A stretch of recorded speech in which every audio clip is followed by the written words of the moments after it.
Hey, y'all, buckle up because you're about to enjoy a segment from a Snaps live show, and I'm guessing it's going to be a pretty good time. Enjoy. All right, Aaron Murray, and all of our Georgia fans in the chat, I want you to know what this video does for you here. So, again, Aaron, I think we nailed the Carson Beck saga.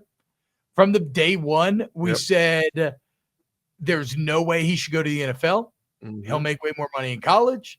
And that while something like Ohio State is interesting, Miami felt like the best landing spot. His girlfriend is there. They'll pay a ton of money. I mean, the Lamborghini vibe just is South Beach. Tattoos, all of South Beach. Much more so than Athens. Everything about Carson screams South Beach.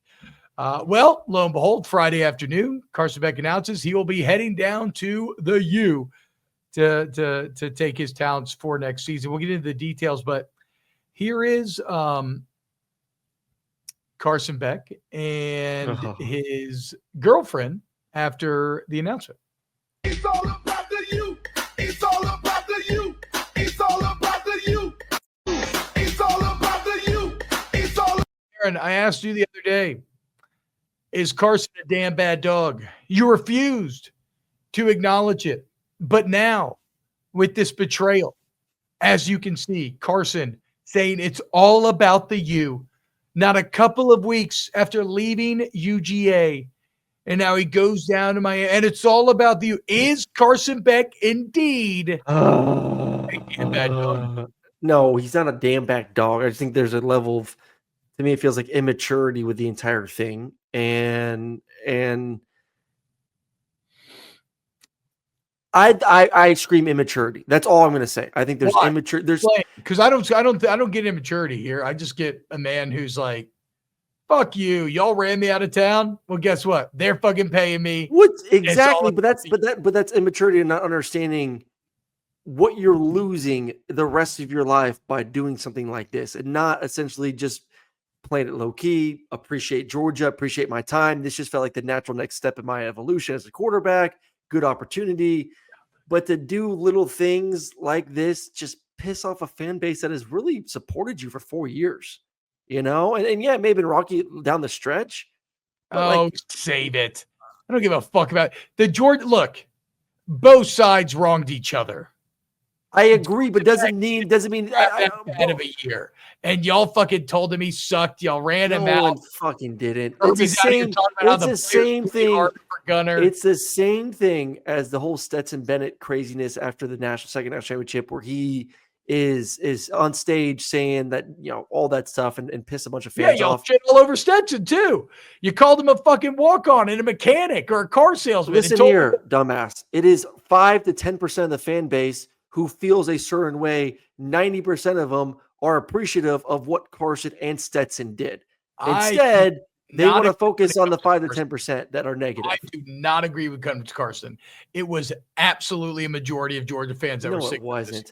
I think there was plenty of fans who understand that looked at the stats and looked at the drops and looked at the issues and wanted to blame Bobo, wanted to blame the receivers, wanted to blame the offensive line. I think the blame was evenly distributed across the entire offense. It was not solely Carson's the fucking issue, get rid of him, and then we'd be great. They knew this offense as a whole was not good this year.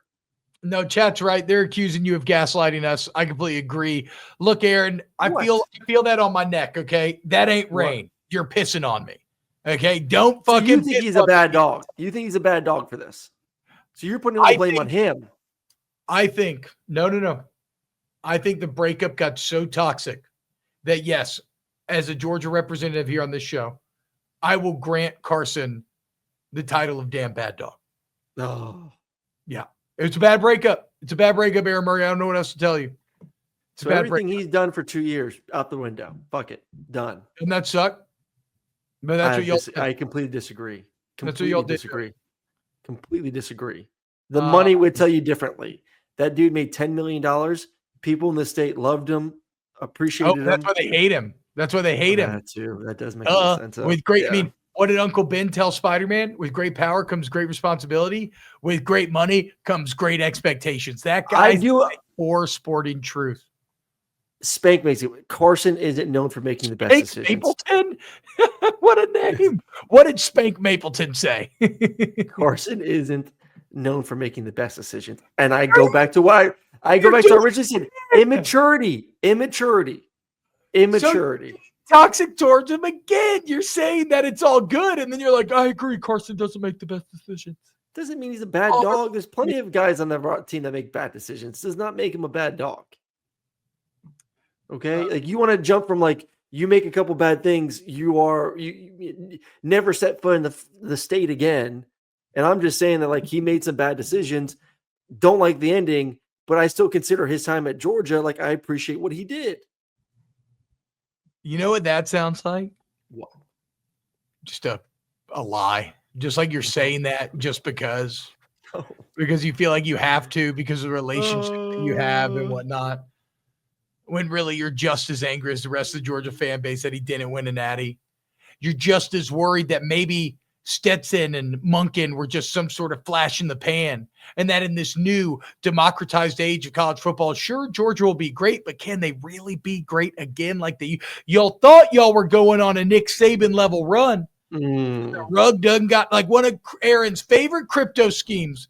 The rug pulled right under, and all of a sudden the entire sport is different. Your roster's getting poached 3 weights of sideways. Your quarterback, who would have been a third-year starter that's lost 3 games, you broke up with him.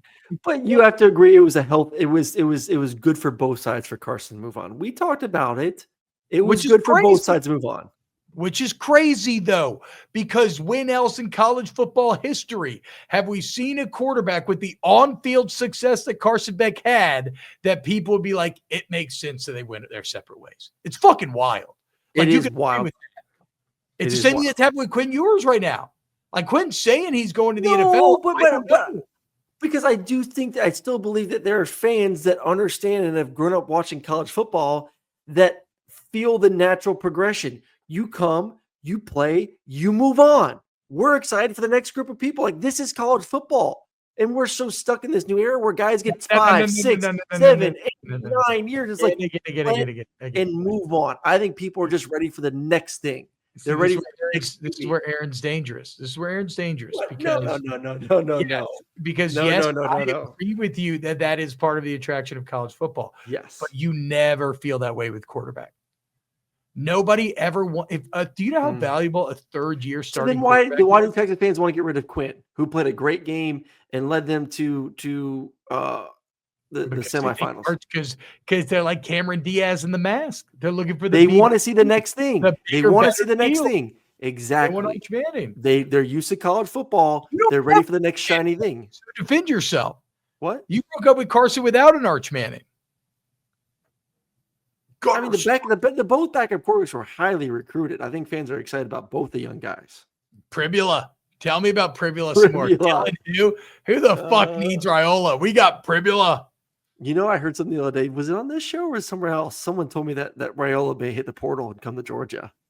No, I think there was like a surprising amount of portal talk around Raiola from I think when I got to the grapevine. I'm pretty sure Nebraska basically moved heaven and earth to keep him there. But if he would have left Nebraska, I don't even know if I want him after all the saga in high school, then to go to Nebraska and then leave after a year. I'm just like, come on, dude. He's got some commitment issues. Whatever you got to tell yourself, dude. SB says, LOL, Aaron pulling out this is college football. This breakup is so bad. It's me, not you. Yeah. Faith Thomas says, y'all, Happy New Year. I'm okay here in California. Great to hear, Faith. Yeah. If y'all want to know, as far as the Natty is concerned, I'm rooting for the lesser of two concurrences because I can't root for the Buckeyes, but can't root for the Irish. There seems to be, I don't know, man. There always is a lot of national brand hate for Notre Dame, but I feel that they are the infinitely more likable team in this. Well, because Marcus Freeman is more likable than Ryan Day right now. Well, I don't think it has to do with the brand. I think it has to do with coaches. I think it's to do with coaches. Is huge. Coaches is huge for sure. With coaches, people like Freeman. People don't like Ryan Day. Well, I do think it's underdogs are always going to get a bump too. We love underdogs, And again, I think it is the nature of the underdog, the nameless, faceless nature. So I'll be cheering for the Irish from like just a rooting standpoint. I don't really care. I just want a good game. Yeah. Okay, wait. So back to Miami though. We only talk about it from the Georgia perspective. For Miami, word on the street is some are saying 4 million. Mm-hmm. The Athletic is saying a little over 3 million, and I trust the Athletic. I think that number makes more sense. What's wild? Can Carson Beck live up to that?